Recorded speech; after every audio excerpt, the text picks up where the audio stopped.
এইমাত্র মৃত্যু হয়েছে উসমান হাদের, এই নিয়ে দেশ তোলপাড়। ভীষণ মন খারাপ, ইন্না লিল্লাহি ওয়া ইন্না ইলাইহি রাজিউন, এই কথাটা বলে নেওয়াই ভালো। আব্দুল হাদী খুবই কষ্টের সহিত বলতে হচ্ছে যে তিনি আর আমাদের মাঝে নাই। আমরা যখন অপারেশন করার জন্য প্ল্যান করতেছি তখন ওনার ভাই, যিনি উনি বুলেট প্রুফ ওনার সাথে ছিলেন, উনি কিন্তু বলছিলেন যে বেঁচে নাই, তারপর আপনারা করেন। বেশ কিছু তথ্য উপাত্ত ছবি আমাদের সংগ্রহে এসেছে, সেগুলো বিশ্লেষণ করে দেখা যাচ্ছে কিভাবে পুলিশ আসামি শনাক্ত করতে সমর্থ হলো। সেই তথ্য প্রমাণ ছবিগুলো আপনাদের সঙ্গে শেয়ার করব এবং বোঝার চেষ্টা করব যে এই আসামি কারা। যে হাদি গুলিবিদ্ধ ঘাতক মির্জা আব্বাস না আসিফ, আসলে কি? দুই দিকে হাদির গ্রুপের লোকজন বলতেছে মির্জা আব্বাস, কিন্তু আমার মনে হয় আপনারা যদি একটু চিন্তা করে দেখেন তাহলে আসিফ মাহমুদ সজীব ভুঁইয়া নয় কেন। কারণ হাদি মরলে লাভ কার? হাদি মরলে লাভ হয়েছে দুইজনের, সাদিক কাইয়ুম ঢাকা ইউনিভার্সিটি, আসিফ মাহমুদ সজীব ভুঁইয়া, দুইজনের দুই আসন কনফার্ম। কিন্তু এই হাদি প্রসঙ্গে কিন্তু মির্জা আব্বাস কোনো কথা বলেন নাই। তাহলে হাদির সমর্থকেরা বিএনপিকে কেন টার্গেট করলো? দেখেন, বিএনপি যে নানাভাবে রাজনৈতিকভাবে কোণঠাসা হয়ে পড়ছে, এই ওসমান হাদির ঘটনাটিও তাদেরকে নতুন করে আরো কোণঠাসা করবে। দর্শক, নতুন একটা নিউজ আপনাকে স্বাগতম। প্রিয় দর্শক, খুবই দুঃখের সাথে একটা কথাই বলতে হচ্ছে যে আমাদের মাঝে হয়তো আর ওসমান হাদি বেঁচে নেই, কিন্তু এরপরও চিকিৎসকরা আশা ছাড়ছেন না। দর্শক মণ্ডলী, এরই মাঝখানে এবার চমক দেখালো পুলিশ। খুব অল্প সময়ের মধ্যেই এই ওসমান হাদির উপর গুলি করেছিল যারা, সেই আততায়ীদেরকে শনাক্ত করেছে, হয়তোবা কিছুক্ষণের মধ্যে তাদেরকে গ্রেপ্তারও করতে পারবে। দর্শক মণ্ডলী, এত সব চাঞ্চল্যকর তথ্যের মাঝখানে এবার কি তবে ফেঁসে যাচ্ছেন সাবেক উপদেষ্টা আসিফ মাহমুদ সজীব ভুঁইয়া? এমনই এক চাঞ্চল্যকর তথ্য উঠে এসেছে আমাদের সামনে। দর্শক, কি সেই তথ্য তা একটু পরেই জানতে চলেছেন। তো দর্শক, আর দেরি না করে চলুন দেখে আসবো আজকে সেই কাঙ্ক্ষিত ভিডিওগুলো। তবে তার আগে বলবো, যারা প্রতিনিয়ত আপডেট খবর দেখতে চান তাহলে অবশ্যই আমাদের চ্যানেলটি সাবস্ক্রাইব করে পাশে থাকা বেল আইকনটি ক্লিক করে দিন। আর যারা ইতিমধ্যেই চ্যানেলটি সাবস্ক্রাইব করে রেখেছেন তাদেরকে অসংখ্য ধন্যবাদ। তো চলুন দর্শক, ভিডিওটিতে একটি লাইক দিয়ে আমরা ধারাবাহিকভাবে সবগুলো ভিডিওর আলোচনা দেখে আসি। যে হাদি গুলিবিদ্ধ ঘাতক মির্জা আব্বাস না আসিফ, আসলে কি? দুই দিকে হাদির গ্রুপের লোকজন বলতেছে মির্জা আব্বাস, কিন্তু আমার মনে হয় আপনারা যদি একটু চিন্তা করে দেখেন তাহলে আসিফ মাহমুদ সজীব ভুঁইয়া নয় কেন। কারণ হাদি মরলে লাভ কার? হাদি মরলে লাভ হয়েছে দুইজনের, সাদিক কাইয়ুম ঢাকা ইউনিভার্সিটি, আসিফ মাহমুদ সজীব ভুঁইয়া, দুইজনের দুই আসন কনফার্ম। দুই দিকে হাদির গ্রুপের লোকজন বলতেছে মির্জা আব্বাস, কিন্তু আমার মনে হয় আপনারা যদি একটু চিন্তা করে দেখেন তাহলে আসিফ মাহমুদ সজীব ভুঁইয়া নয় কেন। এটা কি একটু চিন্তা করে দেখবেন? দেখেন, আপনাদেরকে বেশি সময় নিব না, আমি একটু বলি। ঢাকা ৮, এই ঢাকা ৮-এ মির্জা আব্বাস বিএনপির পদপ্রার্থী, হেভিওয়েট পদপ্রার্থী। ওনার কাছে দাঁড়ানোর ক্ষমতা এদের কারণে এইসব বাচ্চা উপদেষ্টা বা বাচ্চাদের নাই। এখন ওই জায়গায় আবার জামাতের একজন প্রার্থী ছিলেন, জামাতের প্রার্থী ছিলেন ডাক্তার হেলাল উদ্দিন, যিনি আবার জামাতের জয়েন্ট সেক্রেটারি ছিলেন। একটু খেয়াল করে দেখেন, এবং সারা ঢাকা ৮-এর এমন কোনো অলি গলি নাই যেখানে এই ডাক্তার হেলাল উদ্দিনের পোস্টার বা ব্যানার লাগানো হয় নাই। তো হঠাৎ করে ৩ দিন যাবত ওখানে হয়তো হেলাল উদ্দিনের প্রার্থীটা চেঞ্জ হবে এগুলো শোনা যাচ্ছিল। এর ভিতরেই আপনার আজকে সকালবেলা জামাত আবার ডিক্লেয়ার দিল ওখানে সাদিক কাইয়ুম জামাতের প্রার্থী। তাহলে এখন দেখেন, সাদিক কাইয়ুম ঢাকা ইউনিভার্সিটি দিয়েই পরিচিত, আমাদের হাদি সাহেব উনিও ঢাকা ইউনিভার্সিটি দিয়ে পরিচিত, একটু দুয়ে ডটগুলো মিলান। মির্জা আব্বাস ঢাকার শহরে এমনিই পরিচিত। আর এই যে আজকে যেই মিছিলটা হয়েছে, মানে যে গণসংযোগ, ঢাকা ৮-এর যে গণসংযোগ করতে গেছিল হাদির সাথে তার পিআর টিমের সদস্য ছিল, এবং বিভিন্ন ভিডিওগুলো, এখন পর্যন্ত ভিডিওগুলো দেখার পরে আমি আসলে আবার ভিডিও নিয়ে এসেছি, যে এই ভিডিওতে ওরা যা বলছিল যে এই দুইজন লোক কন্টিনিউ সকাল থেকেই তাদের সাথে ছিল, আশপাশে ছিল।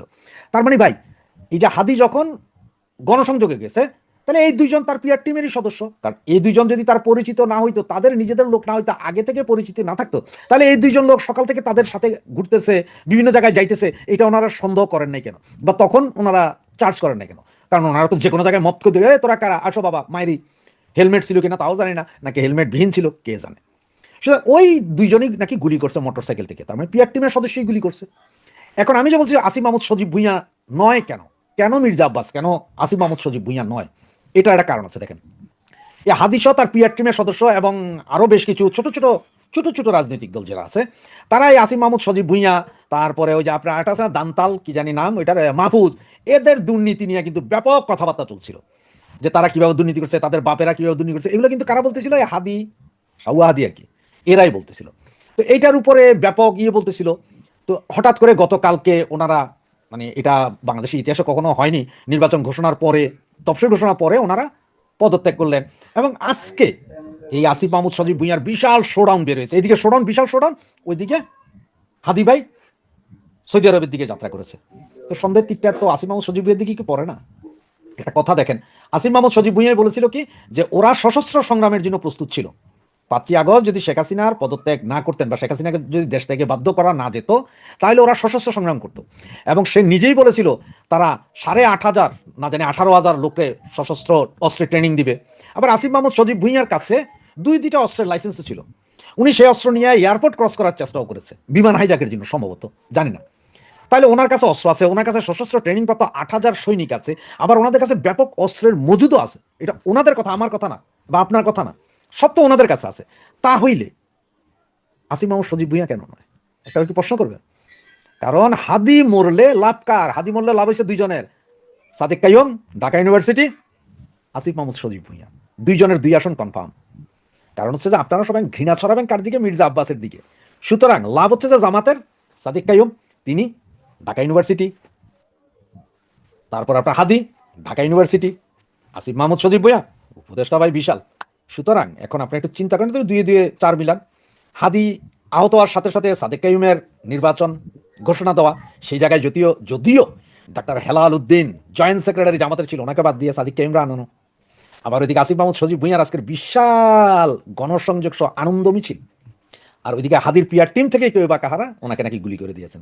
একটু মিলান, যদি মিলে কথাগুলো একটু ভেবে দেখবেন আপনারা, অনুরোধ এটুকু ভেবে দেখেন। তবে আমার মনে হয় সামনে আরো অনেক খেলা আছে। অন্তত 2 জন চিকিৎসকের মতামত আমরা বিশ্লেষণ করে দেখেছি যে তার অবস্থা একেবারেই ভালো নয়, অর্থাৎ তার বাঁচার সম্ভাবনা শূন্যের কাছাকাছি। এরকম অবস্থাতে প্রশ্ন জাগতেই পারে যে হাদি কি বেঁচে আছেন, নাকি তাকে যন্ত্র বাঁচিয়ে রাখার চেষ্টা করছে। চিকিৎসকরা যখন চিকিৎসা বিজ্ঞানের বাইরে গিয়ে বলেন যে একমাত্র মহান আল্লাহই পারেন এই ব্যাপারে সিদ্ধান্ত নিতে, তখন বোঝাই যায় যে চিকিৎসা বিজ্ঞান এখানে পুরোপুরি ব্যর্থ। অর্থাৎ একমাত্র সৃষ্টিকর্তার মিরাকেল ছাড়া শরীফ ওসমান হাদির ফিরে আসাটা খুবই কঠিন হয়ে দাঁড়িয়েছে।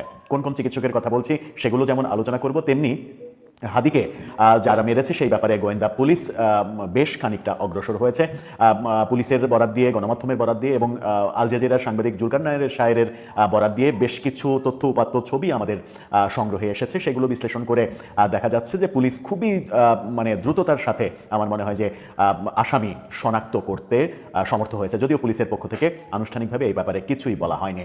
কিভাবে পুলিশ আসামি শনাক্ত করতে সমর্থ হলো সেই তথ্য প্রমাণ ছবিগুলো আপনাদের সঙ্গে শেয়ার করব এবং বোঝার চেষ্টা করব যে এই আসামি কারা, সেটা যেমন বোঝার চেষ্টা করব, তেমনি ডাক্তারের বয়ানটা আদতে কি শরীফ ওসমান হাদি সম্পর্কে একটু জানার চেষ্টা করব। অন্তত 2 জন বিশেষজ্ঞ চিকিৎসকের মতামত, যাদের একজন হাদির চিকিৎসার সঙ্গে সরাসরি জড়িত ছিলেন। শরীফ ওসমান হাদির শারীরিক অবস্থা নিয়ে ডাক্তার বলছেন যে তার বাঁচার কোনো সম্ভাবনা তারা দেখছেন না একমাত্র সৃষ্টিকর্তার মিরাকেল ছাড়া। ডাক্তার সাকলাইন, সামাজিক যোগাযোগ মাধ্যমেও এই ডাক্তার সাকলাইন রাসেল, তিনি খুবই জনপ্রিয়। তিনি ফেসবুক পোস্টে যেটা জানিয়েছেন, তার পোস্ট আপনারা দেখে নিতে পারেন।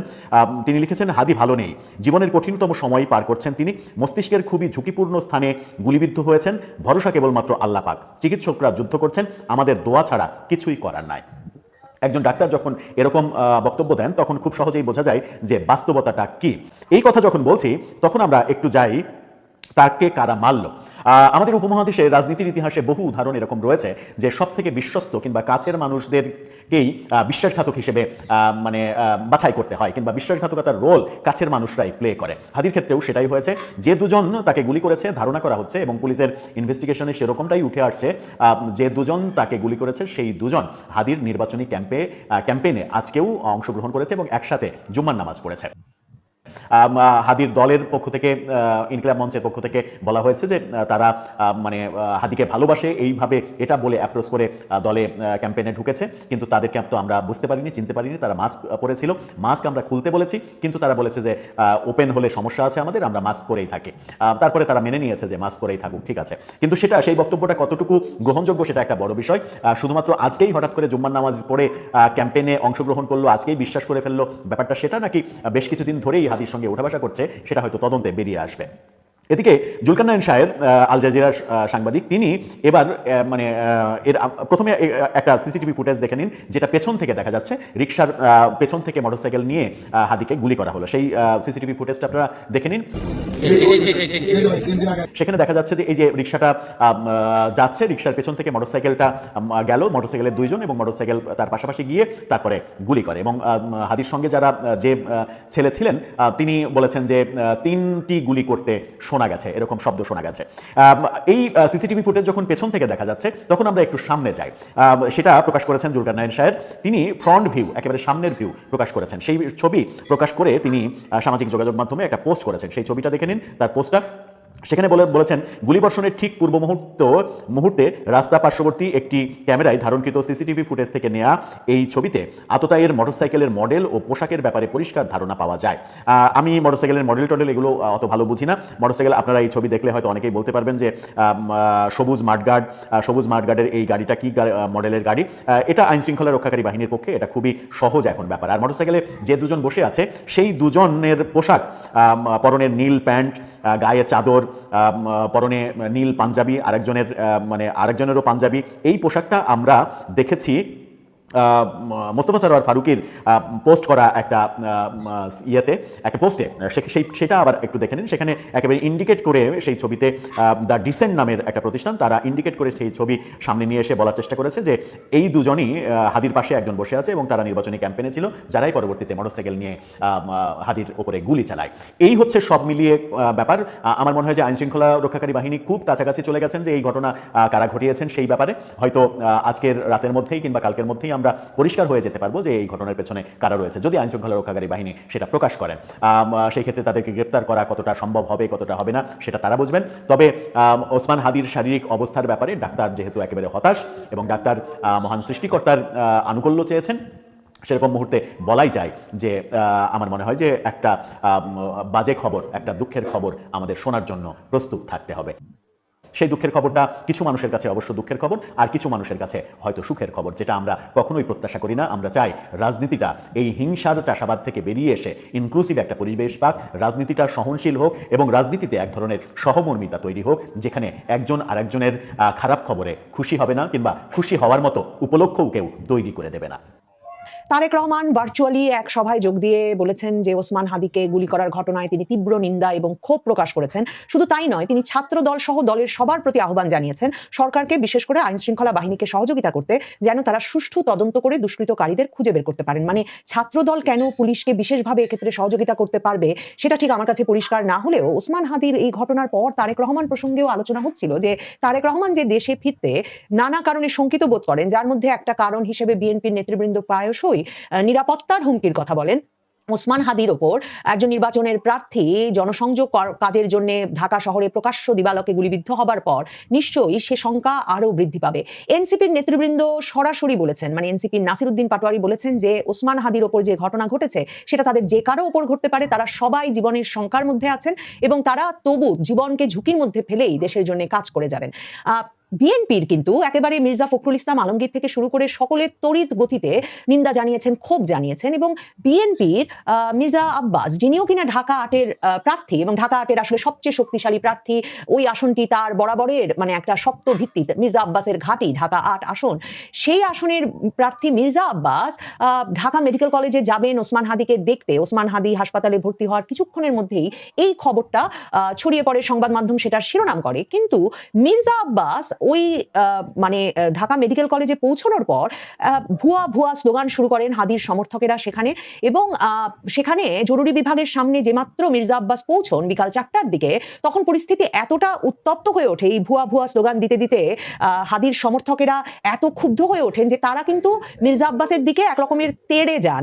এবং আমি আমার দেশ পত্রিকায় পড়ছি যে সরেজমিনে দেখা যায় স্লোগান ও উত্তেজনার মধ্যে সেনাবাহিনীর সদস্যরা দ্রুত মির্জা আব্বাসকে নিরাপত্তা দিয়ে হাসপাতালের ভেতরে প্রবেশ প্রবেশ করার, এবং তারপর মির্জা আব্বাসকে এই সেনা প্রহরার ভেতরেই কিন্তু হাসপাতালের ভেতরে ঢুকতে হয় এবং কিছুক্ষণ পর তিনি ওই এলাকা ত্যাগ করেন। হাদির কর্মী সমর্থকেরা এতটা রেগে আছেন কেন বিএনপির ওপর বা মির্জা আব্বাসের ওপর? দেখেন, মির্জা আব্বাস হাদি সম্পর্কে সাম্প্রতিক সময়ে কোনো মন্তব্য করেছেন এমন কোনো আভাস কিন্তু পাওয়া যায় না, বা আমি অনেকক্ষণ খুঁজছিলাম যে তিনি খুব কড়া কড়া মন্তব্য করছেন সাম্প্রতিক সময়ে জামায়াতে ইসলামীর বিরুদ্ধে, এবং খুব এই সপ্তাহ খানেকের মধ্যেই তিনি ভাইরাল হয়েছিলেন এমন একটা মন্তব্যের কারণে যে তিনি বলেন যে আওয়ামী লীগও একটা অভদ্রের দল, জামায়াতে ইসলামীও একটা অসভ্যের দল, এবং জামায়াতে ইসলামীর জন্য নাকি আওয়ামী লীগই ওষুধের মতো কাজ করতো, আওয়ামী লীগ ওষুধই ঠিক ছিল, এরকম একটা মন্তব্য করে তিনি ভাইরাল হয়েছেন সম্প্রতি। এবং মির্জা আব্বাস হচ্ছেন বিএনপির সেই নেতাদের একজন যিনি মানে ঘন ঘন জামায়াতে ইসলামীকে যুদ্ধাপরাধের দল বলে অভিহিত করেন, এবং মুক্তিযুদ্ধে তাদের ভূমিকা কি ছিল এটা দেশের মানুষ ভোলেন না, এসব বলেন জনসভা করে।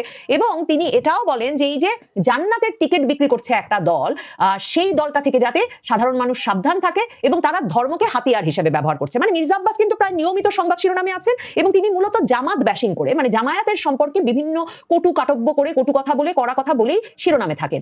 এখন হাদির সমর্থকেরা মির্জা আব্বাসকে দেখে এতটা রেগে গেল কেন? দেখেন, ওসমান হাদি তিনি ইনকিলাব মঞ্চ গড়ে তুলেছেন বা পরিচিত হয়ে উঠেছেন 2024-এর জুলাই আগস্টের পর থেকে, জুলাই আগস্টের ছাত্র নেতা হিসেবে, এবং তিনি মানে খুব কড়া কড়া কথা বলতেন ফ্যাসিস্টের বিরুদ্ধে, আওয়ামী লীগের বিরুদ্ধে, এবং বিভিন্ন জায়গায় তার এই ইনকিলাব মঞ্চ নিয়ে তিনি উপস্থিত হতেন ফ্যাসিস্টদের আস্তানা ভেঙে দেওয়ার জন্য, ফ্যাসিস্টের দোসরদের বিভিন্ন স্থাপনা ভেঙে দেওয়ার জন্য এবং চিহ্ন মুছে দেওয়ার জন্য।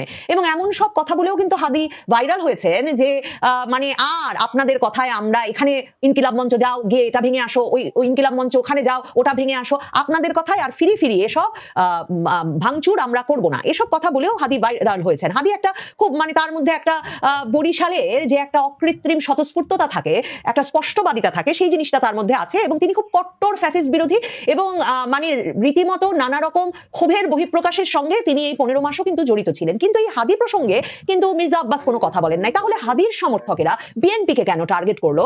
দেখেন, হাদি নির্বাচনী প্রচারণা করছেন ঢাকা 8 আসনে, কারণ ঢাকা 8টা ঢাকা বিশ্ববিদ্যালয়ের আসনও বটে, ঢাকা বিশ্ববিদ্যালয়ের ছাত্র হাদি, এবং তিনি একেবারে ঘরে ঘরে গিয়ে মসজিদে গিয়ে জনসংযোগ করে আসছিলেন, এবং সে কারণেই সম্ভবত এই বিরাট মানে পরিচিত মানে ব্যাপক পরিচিতি পেয়েছেন সারা দেশে যেই নেতা, তাকে টার্গেট করা হলো তফসিল ঘোষণার 24 ঘন্টা না পার হতেই, যাতে একটা আশঙ্কা তৈরি করা যায়।